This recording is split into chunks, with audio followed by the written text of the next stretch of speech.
All right, everybody, thank you for sticking around and joining us for New Release Rundown after Table Takes this morning. This week we are joined by Liz from Uncle's Games. So before we get into the games you brought, though, did you want to talk about yourself or about Uncle's Games at all? Yeah, so I'm the assistant manager for Uncle's Games at the Bellevue Crossroads location, and we are very big on being a community-based game store. So we hold a lot of events.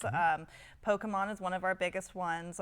We also have an epic Exceed group on Mondays as well. Our D&D days are always crazy booked on Wednesdays, so that's fun.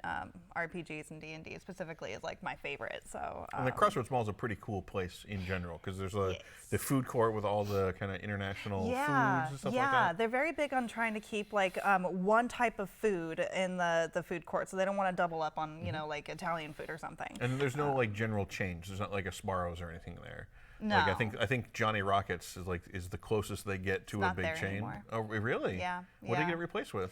They are not being replaced with anything as of yet. It's all boarded up, and they're building something new there. Okay. There is a new Japanese restaurant though that's going to be opening up, and I'm so excited. Sweet.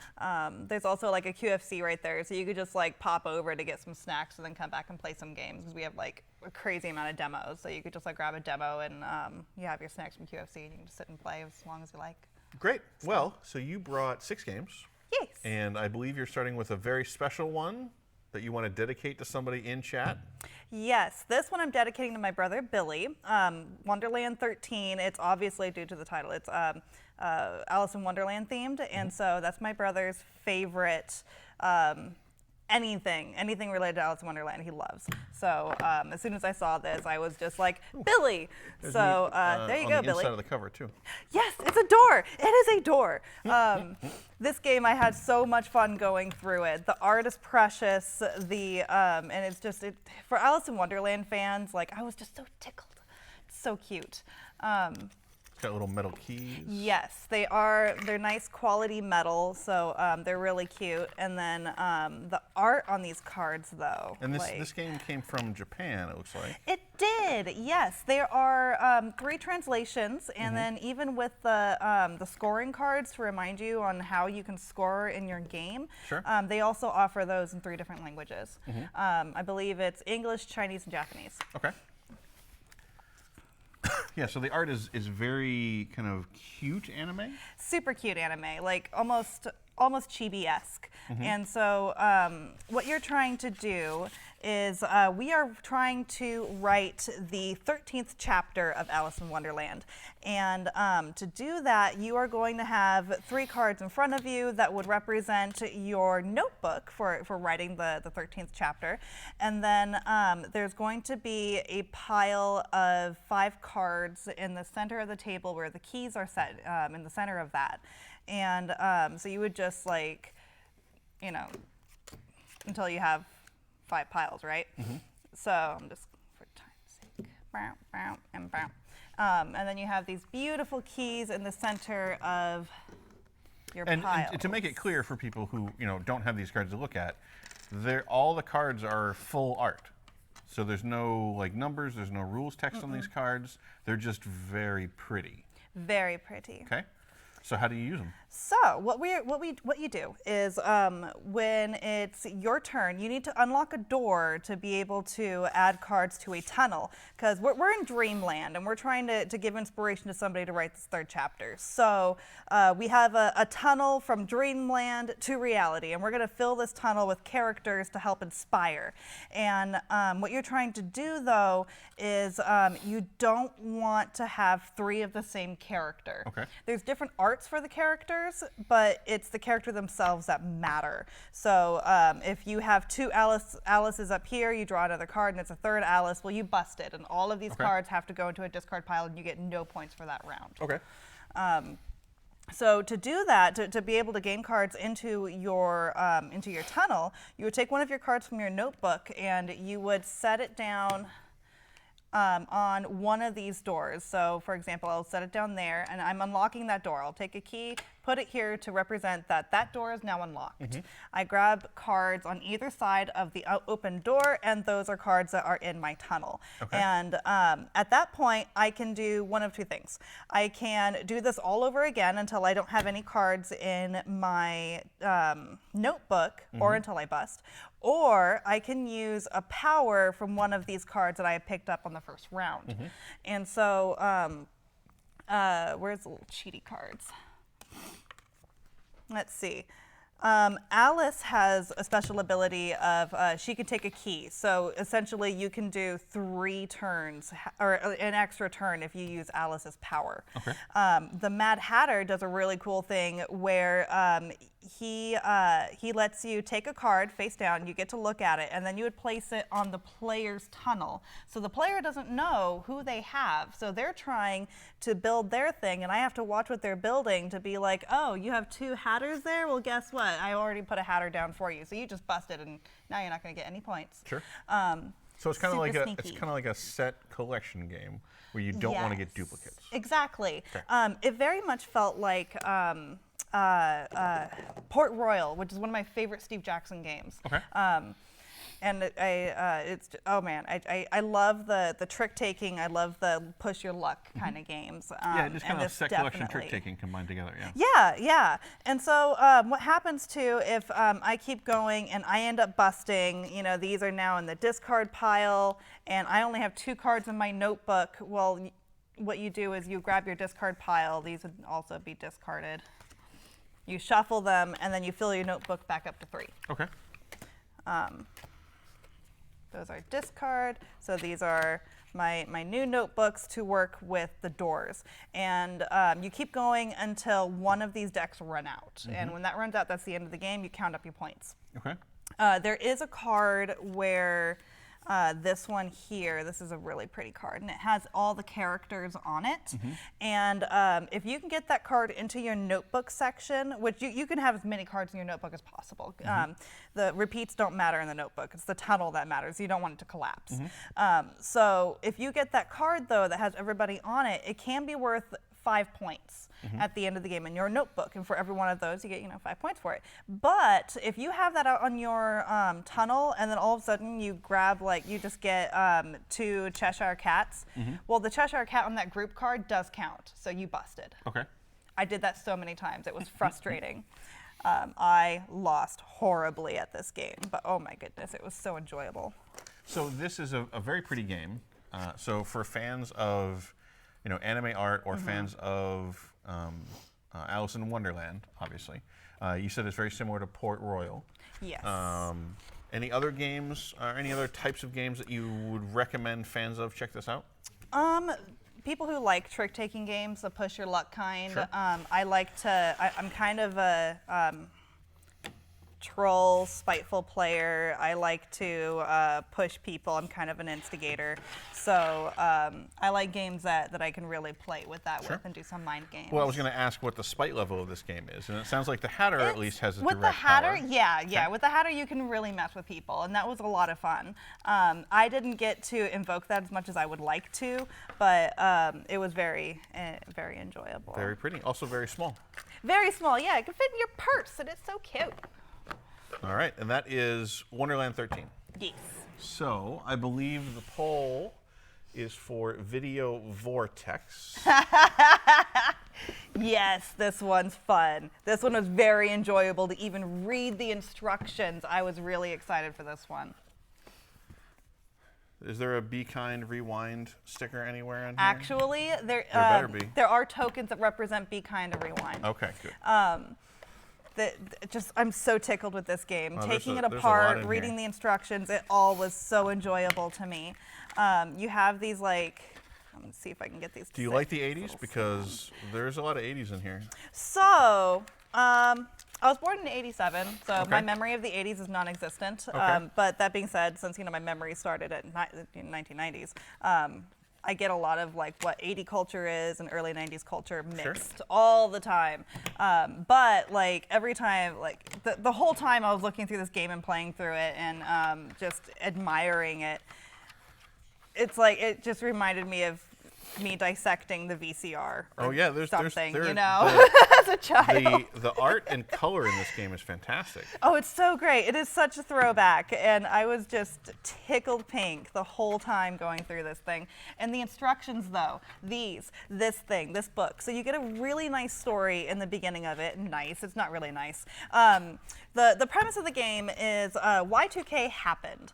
And so in the year 2000, everything shut down, and we didn't have electricity anymore. And this game takes place like several generations after this. The world is poisoned by nuclear radiation, and all that people 80s stuff. all the 80s stuff. People have evolved into mutants. Okay. And mutant VCRs apparently. well, so the VCRs are kind of like they're gods. They come across an old video rental store, and this kid who had worked there back in the day has kind of become one with the tech in the video store. Sure, okay. And he is now essentially God. So he's Tetsuo Iron Man, the VCR. Iron Man the VCR is a great way to describe this. His name is Josh. Okay. And so Josh has decided that, you know, all these mutants are now obsessed over these different genres, but only one genre can rule and be the winner. Okay. So what we're going to do is that we are mutants fighting for the genre that we want to win. Okay. We want Josh to recognize us. All right. And so it's a very fun story. I really enjoyed reading through it. But what really tickled me about this is the instructions literally looks like something from like a VCR instruction book. It does, yes. I was just giggling. This is dedication to the theme. Totally. I was just, oh my gosh, it's so funny. Oh, these little guys. These tokens are what we're all going to be fighting for. Okay. Object of the game is you need to get one of each of these tiny little tokens. There's a blue, green, and red one to win the game. You just have to get one of each. That's all you need to do. And then you got your little, like, your energy tokens and your power-up tokens, and they have, like, nice little gauges. They slip in here. These guys just kind of hang up on the top, like right there. And what we're doing is, where's the little reels? Okay, these.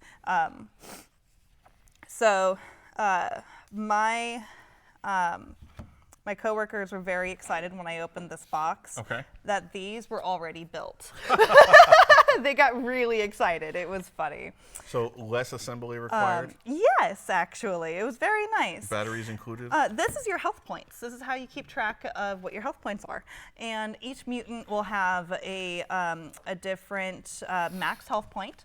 So once so as we play cards to rewind and fast forward our health points. Once the health points meets or exceeds your max health points, you're done. You're out.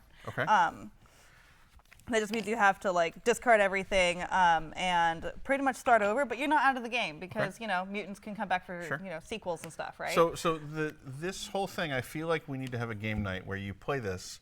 There's a band called Gunship that does like super 80s synth music, and they have a music video where in a post-apocalyptic universe, they figure out that they can take VHS tapes and insert them into their chest and become the hero in that VHS movie. Yes. And it seems like this is the game of that.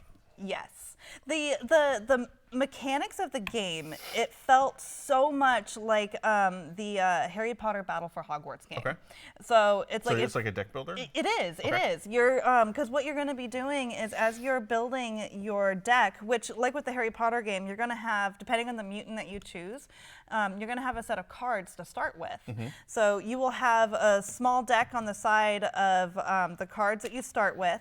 And then as we play, the other cards will be set on the board here, and like we buy kind of thing? You buy the cards to like build your deck, and so like this would be like up here, scoot, and that would be what goes my inside deck. this? Oh yeah, that's these guys. I'm rolling. Okay. Let's see. Come here. All right.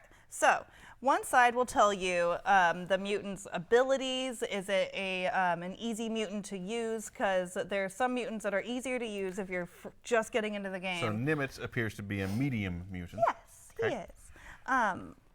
So I feel like, so my character, and then I have a feeling I'm going to take this and do this, and look at that. My character's Voila. on screen. Yeah. Okay. Yeah.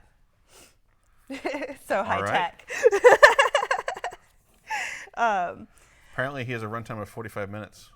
Yep. So if your marker here or your little like reel goes up to 45, you're done. Ah, got it. You're out. I see. So that's your runtime is your health points. Some cards also have runtimes. Usually if you play a card, it gets discarded and you're done. But if a card has where is one? It'll say LP on the side of the card. Yeah, this one. Terror Tome. If it says LP, it can stay out for as long as the runtime allows. Okay. And then your opponents can also try to mess with that runtime too, playing other cards that can rewind or fast forward runtimes. Sure. Yeah, this is definitely one of those games where I think they had too much fun designing the UI, for lack of a better word, because they absolutely loved all of 80s culture and VHS tapes and built everything around that. Oh, absolutely. Like I was just, we were tickled in general just by the box, and then it was just a treat to open it, and all the fun little things we pulled out and Yeah, looking it is very through. cute. Like I said, even the instructions was enjoyable to So- read, which is saying something. So then in practice, in play, is it a pretty straightforward deck builder? It is. Okay. It feels like when I was going through the instructions, I'm like, this is Battle for Hogwarts. It's just you're fighting each other instead of with each other, and which I mean, I love Battle for Hogwarts. It's one of my favorite games I have at home. But sometimes, I mean, I need to upset people. I just need to. So would you say the spite scale on this is high? Oh, absolutely. You could be so like. So this is Battle for Totes. Post-Apocalyptic Mutant Hogwarts. Yes. Okay. That's what it is. Yes. 100%. All right. Oh yeah. So you can also, that's another good way to kind of see the artwork that's inside on the back of that box. This is definitely something. Yeah. This is a very, very like richly detailed expression of theme, I would say. Man, I can just Definitely. imagine the soundtrack like playing through my mind as we're just even looking at these Oh cards. my gosh. Yes. Just get like 80s soundtrack on Spotify and go. Oh yeah, so people were asking about the Be Kind Rewind. Yeah, the tokens are the little smiley face that were on those stickers. And then you also have little X faces too. So like after you grab a token from your opponent, it goes on the X side. So you have like your nice little 3 eyeballs, and then he's dead. So that's my prize. I earned it. So, do you have any idea how much this costs? There's a lot of heavy-duty gosh. cardboard components in here. Oh gosh, I forgot to check. I don't remember. That's fine. I was just too excited about it. Yeah, this is quite a game. Oh, you have another Be Oh, Kind no. Rewind token. Don't forget to rewind. All right. Oh, we have some more cards. We were fancy. We had one of those like special machines that just would rewind the tapes for you, so you don't have to like waste time rewinding it in the VCR. Just take it out of the VCR, put it in the machine, put your next movie on. One of them rich people. Totes. We also had one of those big blocky foam cars. I still like telling the story about funds. how it took me forever to see the end of 7 because I didn't program the VCR runtime properly. Oh no, that's awful. Yep. So we recorded it, but I had set it on like SP instead of EP or whatever. So it was literally like, "What's in the box?" And like, I didn't know what was in the box That's awful. for like man. years. Oh no! How Years. did you? Because we rented it on like pay-per-view and we recorded it and we're like, well, we paid for, we can't just do it again. Like that'd be a waste of money. So I awful. never found out until years and years and years later. Oh man. All right, what game would you like to do next? And then I believe they will put up another poll. Excellent. Let's do. Tiny towns. I love tiny towns. I became okay. So this is an expansion for Tiny Towns, right? Yes, this is an expansion for it. Tiny Towns is a precious resource gathering game. It is just so stinking cute. You are a mayor of an, I think it's an 8x8 grid. That's your town, yeah. So you are going to be. So this is a rolling right here. I'll figure that out in a second. Okay. Resource gathering and how we gather our resources is we have our little grid in front of us, and I say, oh, I need stone to build my thing. And so now everybody has to grab a stone. Okay. Even if they don't want it, they have to take it. Okay. And put it somewhere on their board. Okay. So that's just the basics of Tiny Town. This expansion, though, adds currency. These cute little critters had discovered They appear to be acorns? metals. Okay. And they decided to print acorns on their pretty little shinies. They call them quirks. Okay. You also now have new. Oh goodness. Stay. You also have new buildings that you can build. And oh man, the coins. I really believe that this is a treasure chest. It is a treasure chest. In which you get to lay your coins. Is that what I'm doing? Correct. Am I doing that right? Yes. And then it reminds you like what you could do with your coins too. So you get a little reminder on the bottom of the treasure chest, and it's nice and deep on there, so that way you can lift it and move it, and the coins aren't going to move very far. Or if a cat jumps on the table. Not that mine do that. What if a mouse comes by and tries to steal them to go off to its tiny town to use them to build Tables are going to get flipped if a mouse goes by. Just. But what if it's a really there's a mouse on the cover? You like that mouse? Yeah, because it has clothes and it's cute, and it says hi to me in the morning with a cute little bucket and pail and What things. really horrifies you about the mouse is its nakedness? No. Anyway, Tiny Towns.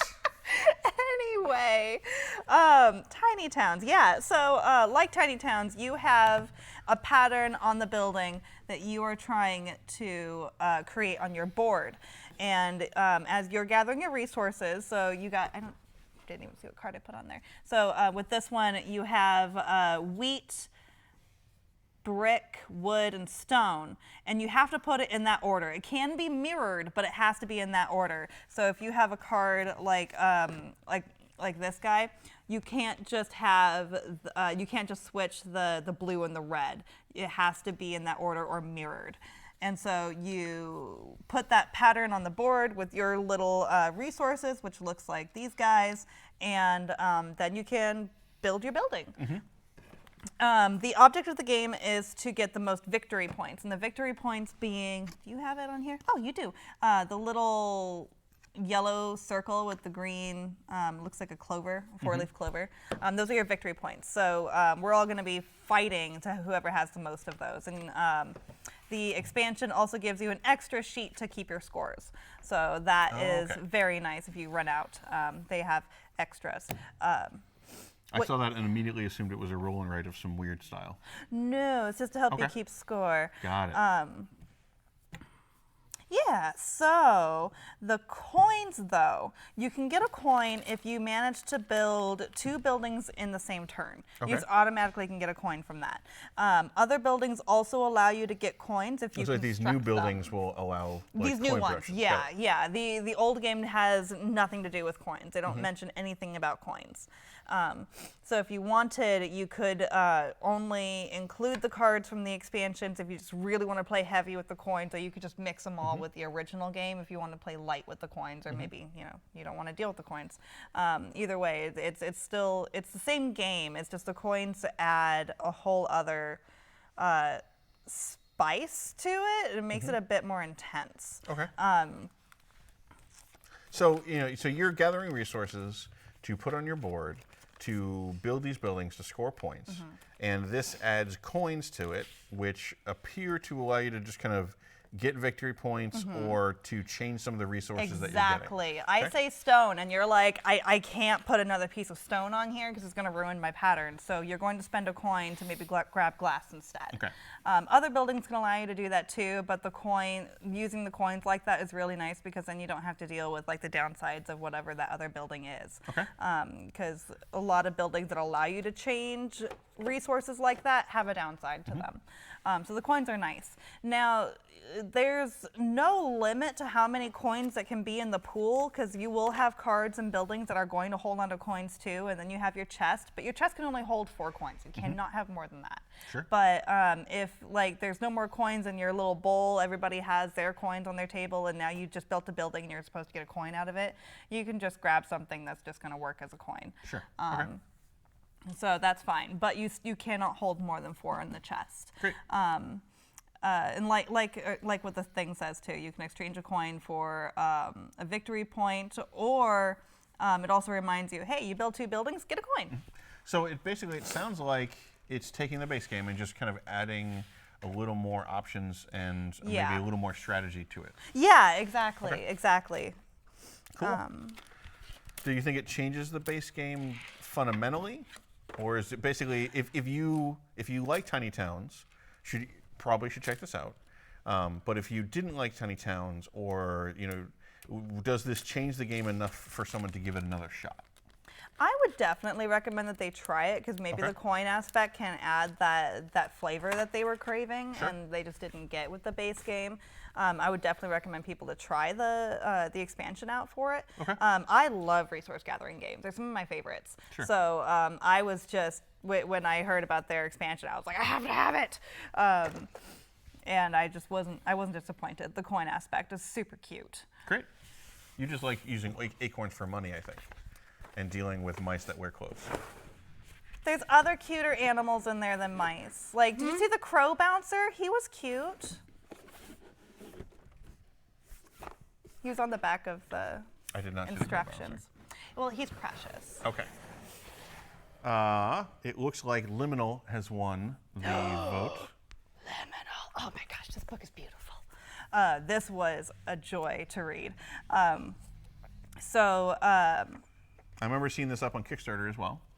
Excellent. Oh my gosh, the art. Oh, the art. I'm such a sucker for beautiful art. And this book was just, oh my goodness. Yeah, it's got great art in it. Oh, where's this picture? I just want that as a poster. It's so pretty. Just to clarify, this is Skullhead Abman. He is a key NPC in the setting, right? I don't think. I mean, he could be if you want to. Sure. It's urban fantasy, so if you wanted to have a very hot, half-naked Elias to be running around, you could totally have that. Yep. I mean, who doesn't want that in their urban fantasy? So it's urban fantasy, but what is this? Is this a generic role-playing game? Is it? Does it have a specific setting that it's pushing? So what is it? it does. So it's mostly set in the UK. Okay. There are little bits into the later chapters that you could set it in maybe New York if you wanted to, because what they really emphasized in this is that, hey, in the UK we have gun restriction laws. So you're not going to find weapons willy-nilly like you would think you would, in the U.S. So things like guns that you could use in the game. Wait, are you telling me that it's possible to tell a story without guns? That sounds very un-American. Very un-American. Dungeons and Dragons. There's no guns. But what is a sword but a gun without bullets? No, you can't say that, because if you throw the sword, you just lost your weapon. Whereas if you have the gun, the bullets do the throwing for you. That's a gun with one bullet. And it's not like the sword doesn't have the velocity to do. Anyway. That makes no sense.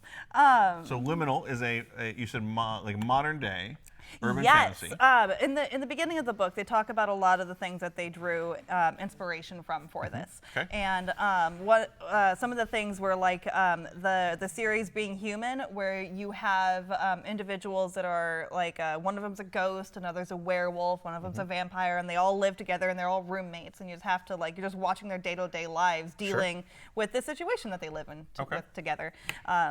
So kind of like that, So then that sounds less serious. Is Liminal a serious or not serious or depends or how you whatever? want to run it. It could be as serious as you want, or it could just be silly roommate. Do you guys want to play Tea Party and you'll just be my werewolf? That's where it's going to end up. We all know that. I mean, if I'm running the game, if anyone joins my game, they know what they're going to be getting into. I love Vampire the Masquerade, but All those games end up being what we do in the shadows. That's actually something else that they said that they drew inspiration from was what we do in the shadows. And so like instantly I was just like, well, I'm 100% sold. I mean, you just throw werewolves in something and I'm like, well, so someone like me who's coming at this from, you know, a World of Darkness kind of background, how similar is this to that? And what is it that's different and special about this game? Like in Vampire Masquerade, you don't want to be like going around and just killing people willy-nilly. You know, you need to be subtle. You need to be quiet. You don't want the normies in the world to figure you out, because that's just going to make life harder for you, and that's not what you want. You have all these other supernatural things to deal with. Why upset normies on top of it? Okay. That's not what that's just my term for mundane Muggle people. Sure. So in this, you have a background of like maybe you're a werewolf, or maybe you're a vampire, a Denpeer. You didn't get fully changed. You want to try to keep that humanity. Maybe you're a changeling. You have Fey parents and you didn't know it, and then you just weird things are happening to you. Or you were raised in the Feywild. You don't even have to be an odd like half-breed or Fey or whatever. You could just live in the Fey world and you just kind of like inherit some of their traits. If you're in the Fey world for too long, you lose your shadow. So things like that you could just... There appear to be a lot of abs in this book. I didn't complain one bit. I'm not complaining. I feel like I'm letting people know so they can go out and get the book to get their ab fix. Yes, yes. And wolves. Lots of pretty wolf boy pictures. Well, wolf boys can have abs too. Yes, they can. They don't have to, though. You know, they could still be strong and not have abs. Anyway, I like my werewolves. I really like what they did with werewolves in this too. Okay. I'm just What's special or different about it? So it's they're cute. So they try to. They're puppies. They are. They're just big puppies. So they want to have groups that they call gangs, but like it's a pack. Everybody knows it's a pack, but they try to be like, no, we're a gang. Y'all are a pack. Calm down. It's okay. But the way that they build them in this was, I mean, I've never played Vampire Masquerade, so I don't know on how they build their werewolves to compare. Well, Werewolf the Apocalypse is what you would look for. Ooh. I recommend. Okay. Yes. I love my lycanthropes. Werewolves and kitties, and I'm happy. They have werewolves too. Oh no. Oh dear. I've opened up a whole new world to you. You did. I'm literally going to be looking into this as soon as I get home. 5th edition of Werewolf the Apocalypse should come out soonish from the folks who did Hunter's Books, the folks who did Altered Carbon and Outbreak. Oh, nice. Excellent. Oh, that's so exciting. I'm very excited for that. Everyone, I know everybody that knows me is like face palming, like, oh, Liz. Oh, Liz. Everybody has their thing. Right, thank you. Liminal. But what I'm curious about is, you know, we have the World of Darkness games. We have Urban Shadows, which is like the Powered by the Apocalypse kind of urban fantasy game. Yes.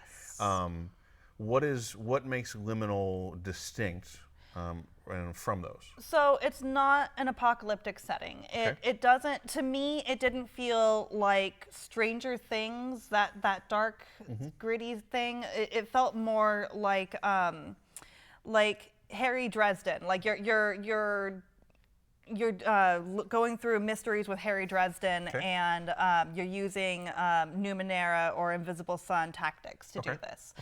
The way that it's a D6 system, so the only bonuses you have to worry about is like with your skills. So you can just roll the D6 die, whatever number that is. Oh, I'm good with the gun, so I'll add 3 points to that, and voila, did I hit it? Okay. Kind of sounds like Gumshoe a little bit. So yeah, it's nice. It's very nice and simple. So that way it really lends to your role play. They're very big on let the characters build the world that they want. And me as a GM, I would just help guide that through. They're the ones creating the story, and I'm just helping them guide it through for them.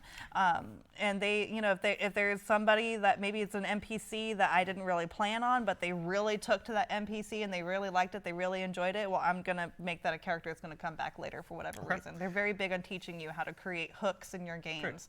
And they actually have really great advice for just general game mastering. So it sounds like this is kind of urban fantasy with a pretty simple system that is not super serious in its tone. Yeah, it doesn't have to be serious. You could make it serious if you wanted to. Sure, but the game, like World of Darkness, pretty much always presents a serious face. Yeah. Like that's kind of its thing.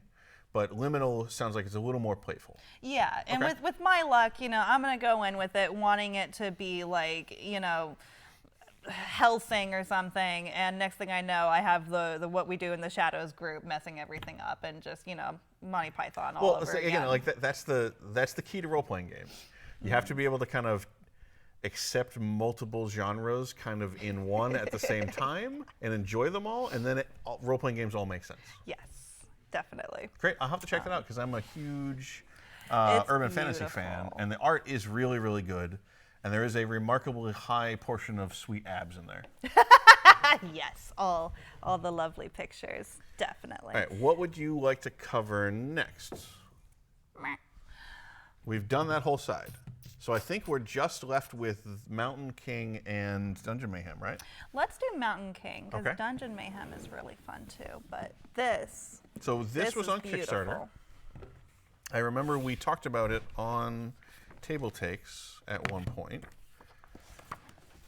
Because this is the one where you are the trolls excavating, like trying to reclaim your empire under the mountain, basically? So we are trolls, and we just had a war with the gnomes, and those gnomes. Awful gnomes, they're so rude, pushed us out of our home, and we're just like, you know, dang nabbit, we're going to go back and try to rebuild. I don't know if I've ever heard of a troll who says dang nabbit, but I support this now. My troll would be the squishiest, cutest troll in the world. I have a feeling that a lot of your things would be the squishiest, cutest thing in the world. You wouldn't be wrong. I know everyone would agree with you, so I may as well just agree with you. Hey, people love squishy, cute things. All right, so. Squishy, cute. So we're excavating, like I think, you dig tiles or so these are tunnels that we're going to be digging, and what we're going to do is this mountain has several layers to it, and I can. I don't know if you guys can see very well, but like each color is a different layer of the mountain, and that's important because of where these totems are. There's these little spots that you put the totems on the board before you start the game. And as you are digging tunnels through, you're uncovering these totems. And that's going to be very important for you to be scoring your points. And there's two maps. The map on the back is different? Yes. Is that for a different number of players or just for variety? Yes, it is. Okay. The autumn side, which is my favorite side because autumn is the best time of year. You are right. Thank you. Yeah. It's got Thanksgiving. It's got. Right. It's not super hot. It's not super cold. Exactly. We're just getting out of like the super hot summer, and it's just so lovely. And then winter's gross, and then spring's even grosser. Pollen's disgusting. Anyway, so if you are playing with 3 players, you would need to play on the autumn side. Sure. 4 or 5 players, you would have to play on the winter side. But if you're playing with 2 people, you can play on the other side. Okay. So yes, and then we have our lovely troll cards with our beautiful trolls. They're so cute. His little grumpy face. And these look like they're just player boards, are all the same thing? Mm-hmm. Okay. Correct, yeah. And that way it helps, remind you, if you spend resources or this amount of resources, you can build a tunnel this big. Okay. And how you gain your resources is you start off with what happened? Oh, there's more colors in here. Okay, that's fine. So at the start of the game, you would have 4 of these cards out in front of your board, and you would take the resources that's represented on the bottom half of the card. Mm-hmm. And those are the resources that you would start your game with. Okay. And in the meantime, there's a sideboard of spell cards that you could use. There's more colors. Oh, that's what these are. Right. Okay. Excellent. Yes, these were put away correctly. Okay. I was scared for half a second. I think these colors are the starting cards, right? Yes. Yeah. Yes. Exactly. So I played this game with 2 people. So what we did was you put your 4 cards down, you have an extra card, and then if you're the player that goes first, you discard the other card. But, oh no, I'm sorry, if you go first, you discard the card in your hand and the extra card, so you would still have only 4 in front of you. The second player, however, gets to have their 4 starting cards plus 1 extra. Okay. As an apology for going second. In the meantime, we are... So you're playing cards to get resources, to spend the resources to dig tunnels? Yes. Okay. Exactly. And while we are digging tunnels and we are finding all these other resources like gems, you can use the pretty purple gems, which are really pretty, by the way. I was very happy with the pieces. I like little tactile pieces to play with. That being said, usually thick Euro-style games are not my favorite, but I really enjoyed this one. Would this be a thick Euro-style game? No. Okay. Mild. So a thin Mild. Euro-style game. I would say mild. I mean, it's not as like... Not very spicy. No, it's not like Dungeon Quest where you just have like a bazillion things and it takes you, you know, like almost an hour to set up. Sure. But there's a lot going on. I was kind of overwhelmed when I opened the box and saw all these pieces, and I'm like, what do I do with all this? Because it's not normally my go-to game to have all this stuff to work with. Sure. But once I got it figured out, I was super excited with it. I'm happy that I struggled because, oh man, the rewards. So these pretty little purple pieces, they're very nice little plastic, cute, like the way that they just sparkle and shine. I will not sing. They're very lovely, and so these are what you use to cast spells. So you have your list of spells you can choose from. You would place your stone next to the spell, so that way your troll can actually use magic to assist them. But once that spell has 3 of these, the spell goes to the bottom of the deck, and it's done. And then all these go back into the resource bin. Sure. So that's those. Oh, right. So while we are, so let's see, first step of the game. Well, we don't need to walk through the full game. Good, that's good, because my brain you just need farted. We just want to give people a feeling for how the game plays. Excellent, okay. What it's That's like, good. what other games are like it, things like that. So you are trying to recruit these cute troll brutes, and they're going to, I think they're cute. Sure. Let me say. Maybe they think they're cute too. You know, yeah, they do. I mean, like, look at this guy. He has feathers and things all on him, and like little flowers. You know, he knows thinks, how to accessorize. He does. He's cute. He knows he is. And I like this guy with the horns too. He's pretty. So what we do is you can recruit trolls to help you. So as you have your 4 trolls here, we're going to try to build a pyramid of trolls to help us like some sort of find gymnastics items demonstration. Yeah, cheerleading. They're all cheerleading for their tunnels to be built. Great. So this is how you gain your resources, is by taking these guys. And when you grab them, the bottom row is free to grab. You can just take them, set them on your thing, and continue on, gain your resources and such. But if, like, I really wanted these guys on the second row has these spiffy pedestals, and these pedestals hang out in this bag. Okay. We randomly, you can't see which pedestals you're grabbing, put them on the cards, and the colors of the pedestals match these things. Okay. Because what you're going to try to do is, if you want a card with a pedestal, you have to bribe the other trolls to be able to get it. So you would have a metal coin, you place a metal coin on him, and wait, where's my, okay, here we go, there we go. Metal coins. Oh, thank you. So if I want this guy, he's in between these 2. So I have to bribe both of these guys to be able to pick him up. Okay. But, for example, if I wanted this guy instead, which these top ones, you can choose whatever type of pedestal you want to get if you choose these top guys. But to get a top guy, I would have to bribe these 2, and then I would have to bribe The 4 below them? These guys. Okay, the 3 below them? Yeah, Okay. yeah. So this game is very much works like a pyramidal shape. Sure, okay. That's how you win the game. You just need to get 10 cards that create a pyramid on the top, and that's what ends the game. Okay. After that, everybody so finishes. the winning is you creating the pyramid of trolls that you've recruited. Yes. But you get the resources to do these things. I'm sorry. Based on how The game ends when you make the pyramid of trolls. Is what I meant to say. Because you win by how many pedestals you had placed on the board. Are these guys on top of the pedestals? Because if you can manage to uncover these and get them on a pedestal, then you get extra points for that. Okay.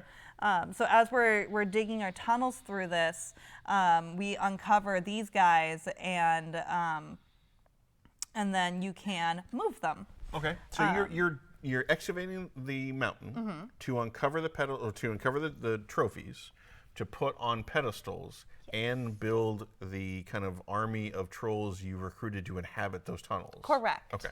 Yes, exactly. Great. And you also get to build like big halls for them, halls that have like altars on them. So maybe if you can't manage to get one of these on a pedestal, you can always put it on the altar in the Great Hall. You can get points that way. Where's the Great Hall? No, that's not it. Oh, here we go. These guys. So the Great Hall will have 2 points you could potentially get. For example, this guy has a 12 or a 25. You can get 12 points just by having it built. But if you can get that thing on the altar, that is the little symbol that has all 3 colors, then you can have the 25 points. Okay. Also, if you are building your roads, which, these are little like Tetris like pieces. You can't just like place them willy-nilly. There's rules. Like yeah, you can't overlap. They have to, wherever you touch, let's see, where's my door?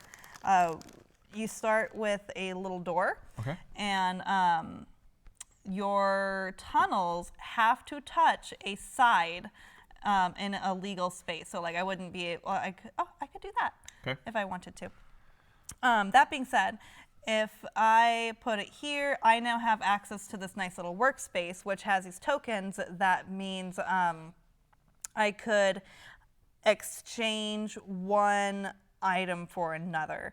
So instead of redstone, I could exchange it for a hammer, because there's a lot of these little rocky squares, and those are rubble. You have to have a hammer to get through the rubble. Sure. Also, I forgot to mention, there's a way to move these, and that is if you have these carts. Mine carts? Yep. That's the only way you can move them. There's a very weird troll Minecraft vibe to this. Yes, it is kind of Minecrafty. I didn't even think of that. Yes, troll Minecraft. So these nice little carts here are how they move their monuments around. Okay. So each cart will allow you to move from one piece to another piece. And what I mean by that is if I each have... tunnel piece. Yes. So there's a great... Let's see. So I built a thing. Just pretend that there's no space underneath that, because to build a great hall, it has to be full, like the tunnel pieces have to be filled underneath it. You can't have any holes to build a great hall. So say I did that, and then I want to move my thing in here. So for every cart, I would need to have 1 cart, 2 cart, 3 cart. Okay, that makes sense. So yeah. These trophies are big and heavy and crush the carts when they're used. Yes, yes. That is a great way to look at it. Cool. Adorbs. Great. So I mean, it seems like you're excavating this area, uncovering stuff, and trying to build. You get most of the points from the tiles that you build. Is that right? You get points from. Hold up. Where's the thing? The long ones. Ah, these guys. Okay. So the biggest points you really want to focus on are the pedestals. The pedestals. Yeah. The trophies on top of the pedestal. The trophies, and then you can, so those that you can uncover and have them, like you can still get points if they're just hanging out on your thing, but you can get more points if they're actually in a great hall and displayed beautifully. And then even more points if you can get them on the right color, on the right pedestal. Sure. So that's how you are going to win, is by these monuments that we uncover. So overall, how complex would you say this game is? I was surprised on how easily I understood it. Okay. I actually have a comprehension disorder, so it takes me a stupid amount of time to understand some games, especially with written rules. Okay. I'm kind of like reading game Reading rules is not your way of learning. No, it's not. Sure. I have a really hard time with it. So for me, it took me to actually look this up for me to understand on how it plays. Okay. And Was there a YouTube video or something like that? yeah, there's actually a couple really good ones that I found that talked about the game very beautifully. That'll probably help a lot of people learn how to play. Oh, I highly recommend somebody like, I'm sure people can just look through the rules and be like, oh, I got this, easy peasy. But I had to look it up. I couldn't just flat out play it straight up. Sure. So, I'll are there any other games that you would say this is like? It kind of like, it reminded me of Dungeon Quest, but that's because of how the score keeping goes around the board, all the little pieces everywhere. It just felt like Dungeon Quest in that manner, but not like brutal. I don't have to worry about dying on my first turn. Okay. Is there much player interaction at all? It doesn't seem like there's a ton. No, because you don't want your tunnels to connect with your opponent's tunnels. Okay. You are So trying there's to some, avoid. but not a ton. Yeah, exactly.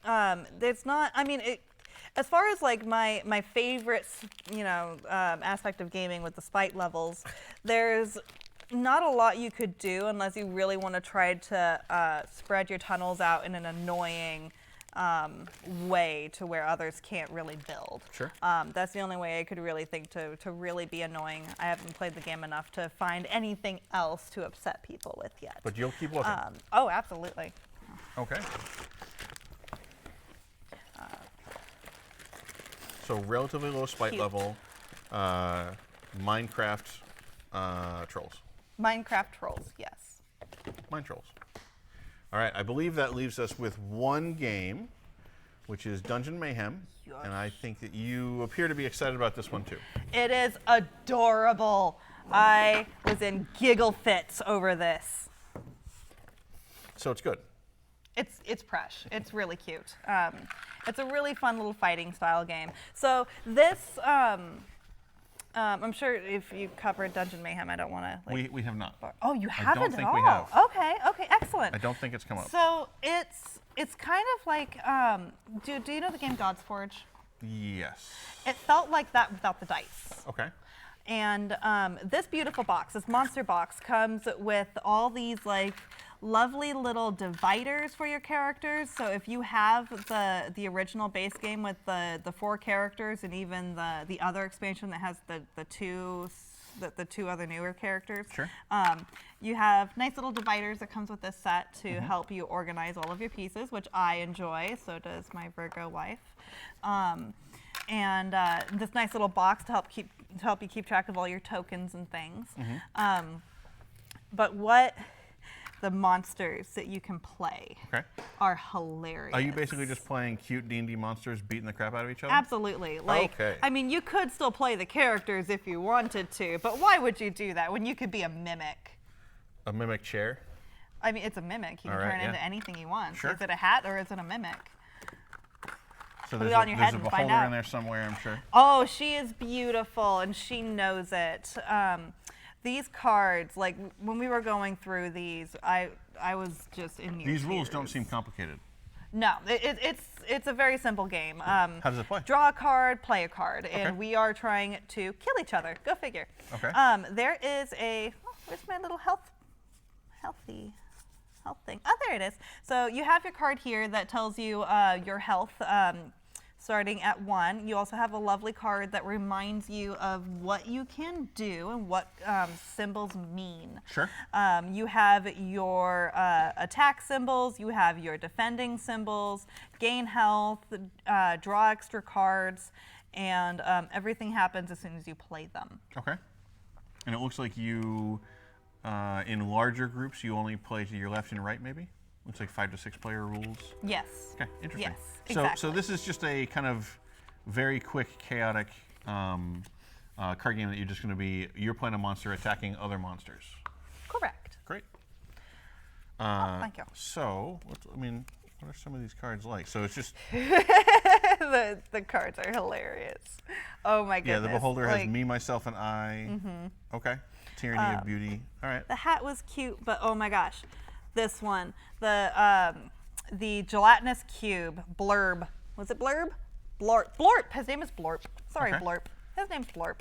Blorp is precious. Blorp is my spirit animal. Blorp has a little gnome friend that likes to hang out with him. Likes to hang out or is stuck inside? I think they care about each other. There's a story that kind of happens when you go through the cards. So you have cubes have feelings too. There's a couple of those. There's a very unhappy cleric inside Blorp, but you can tell Blorp is very excited. Arcane Appetizer. Yeah, Arcane Appetizer. There's a bunch of very cute cards.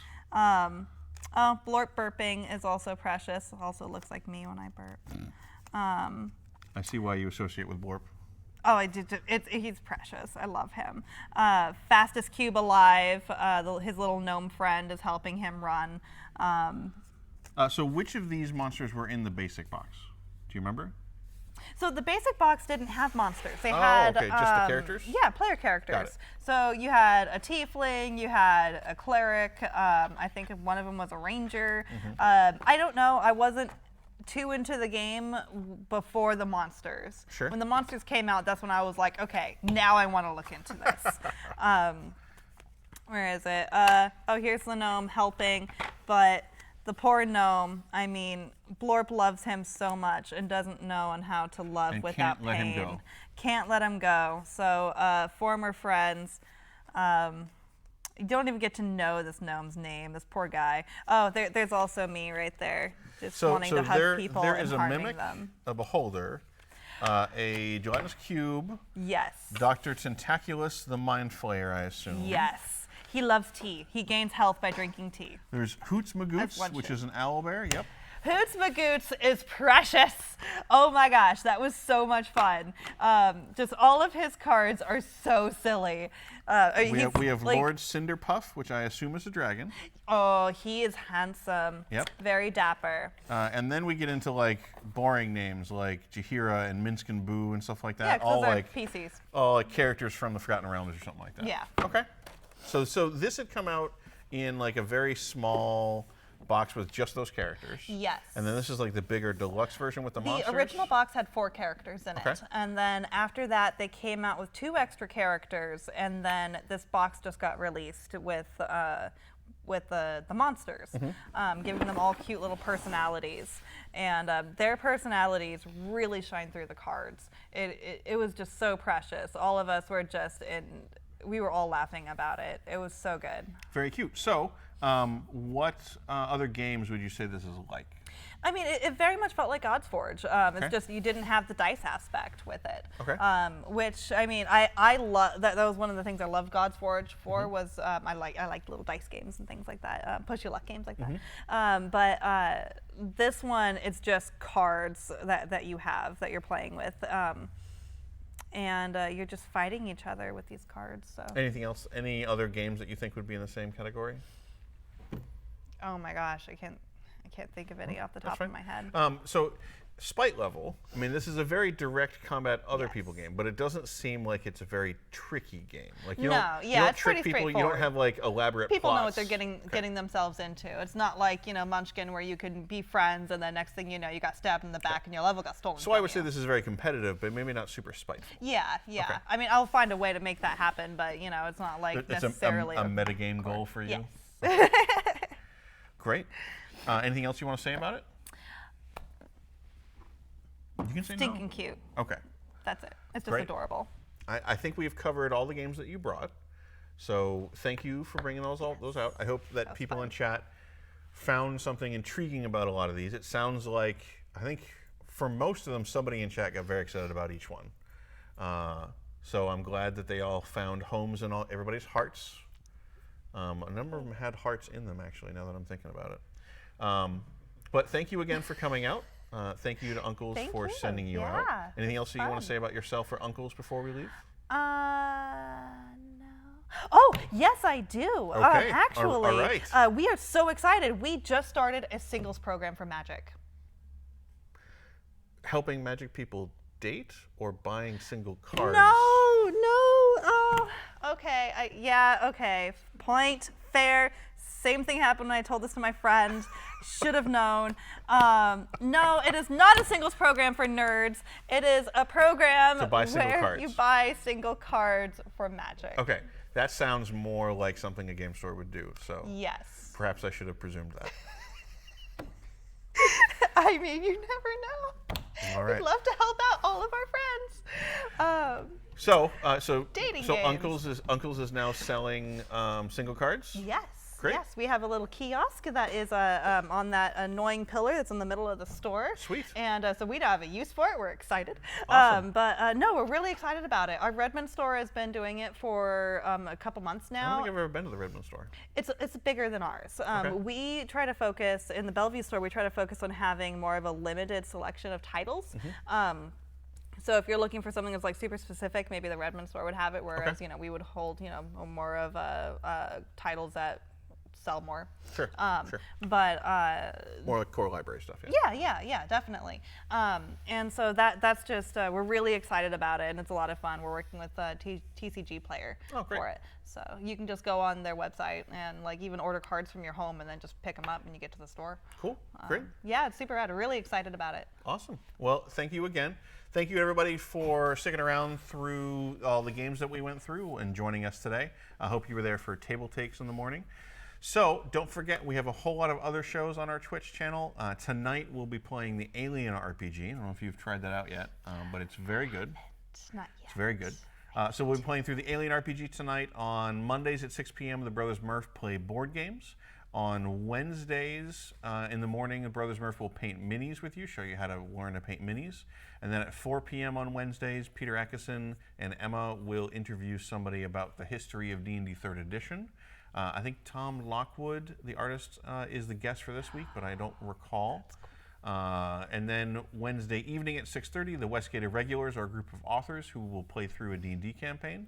And then Fridays, you can join us again for Table Takes at 11 a.m., followed by New Release Rundown around 12:30. And then the Train Friend will stop by and say hi. So make sure to follow the channel, turn on notifications. If you've missed anything, all of it will be up on YouTube. Fireside is released as a podcast every Friday and Monday. So we are kind of expanding our media empire just about everywhere you are going to be. So make sure to join us at all those locations. And thank you very much. Have fun. Play some games.